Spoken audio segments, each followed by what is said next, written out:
যখন ফেরাউন সাগরে ডুবে যাচ্ছিল তখন হযরত জিবরাইল আলাইহিসসালাম কেন তার মুখে কাদা ঢুকিয়ে দিয়েছিলেন আসুন জেনে নিই। রাতের বেলা হযরত মুসা আলাইহিসসালাম বনি ইসরায়েলকে গোপনে নিয়ে যাচ্ছিলেন, কিন্তু ফেরাউন এ খবর পেয়ে গেল। সে সঙ্গে সঙ্গে তার সেনাবাহিনী প্রস্তুত করল এবং বনি ইসরায়েলকে ধ্বংস করার উদ্দেশ্যে তাদের পেছনে রওনা হলো। যখন সকালের সূর্য উঠল, ফেরাউন তার বাহিনী সহ বনি ইসরায়েলের একেবারে মাথার ওপর পৌঁছে গেল। তখন পরিস্থিতি ছিল এমন, সামনে গভীর সাগর, পেছনে নিশ্চিত মৃত্যু। ভয়ে বনি ইসরায়েল চিৎকার করে উঠল, নিশ্চয়ই আমরা ধরা পড়ে গেছি। কিন্তু হযরত মুসা আলাইহিসসালামের ঈমান এতটাই দৃঢ় ছিল যে ভয়ের ঝড়ও তার সামনে নিষ্ফল হয়ে গেল। তিনি বললেন, কখনোই না, নিশ্চয়ই আমার সঙ্গে আমার রব আছেন, তিনি আমাকে পথ দেখাবেন। আল্লাহর নির্দেশে তিনি তার লাঠি সাগরের পানিতে আঘাত করলেন। মুহূর্তের মধ্যেই সাগর ফেটে গেল, পানি দুপাশে বিশাল পাহাড়ের মতো দাঁড়িয়ে গেল এবং মাঝখানে একেবারে শুকনো পথ তৈরি হয়ে গেল। হযরত মুসা ও বনি ইসরায়েল সেই পথে এগিয়ে গেলেন। ফেরাউন ও তার সেনাবাহিনী উদ্ধত ও শত্রুতা নিয়ে তাদের পেছনে ধাওয়া করল। যখন হযরত মুসা আলাইহিসসালাম ও বনি ইসরায়েলের শেষ মানুষটিও অপর প্রান্তে পৌঁছে গেল,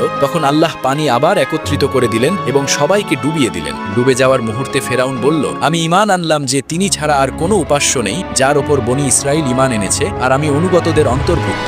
যখন হযরত জিবরাইল আলাইহিসসালাম এটি দেখলেন, তখন তিনি সাগর থেকে কাদা তুলে ফেরাউনের মুখে ভরতে লাগলেন, এই ভয়ে যে সে যদি তওবার শব্দগুলো উচ্চারণ করে ফেলে তবে কোথাও আল্লাহর অসীম রহমত তার কাছে পৌঁছে না যায়। আল্লাহর এই অপরিসীম রহমতের জন্য আপনি কি এখনো কমেন্ট ও শেয়ার করেননি?